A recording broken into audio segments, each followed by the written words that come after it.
If you're self-employed and you're too nice for your own good, this video is going to change everything for you. All too often I hear tradesmen telling me that they're just too nice for their own good.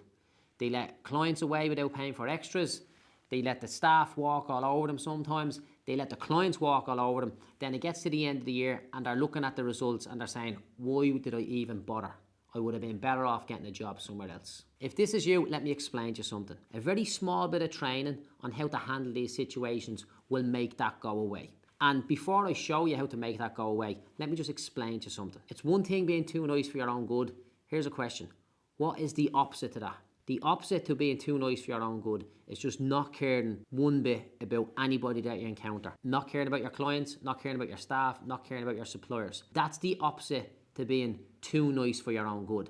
And somebody who behaves like that, it's not a business skill that they're lacking, it's a personality trait, and it's almost impossible to teach people to care. Whereas with yourself now, if you're too nice for your own good, all that's wrong there is that you just don't know how to react in certain situations. I'm going to give you one little useful piece of advice that the next time you find yourself in a situation like that, just use this. It'll give you a bit of breathing space and then you can go and handle it correctly. When a client or a staff member or a supplier puts you on the spot, you just need to say to them, okay, let me make a note of that and I'll get back to you by the end of the day. Now that might be a very simple request that the client or the staff member or the supplier has asked, and you might know the answer off the top of your head. But if you get yourself into a situation where you don't answer questions that you are uncomfortable with answering, and you get yourself into a position where you're going to come back and answer them later on, if you do that fairly regularly, when somebody asks you a real difficult question, when they drop a bomb on you, you're not going to feel pressurized into answering the question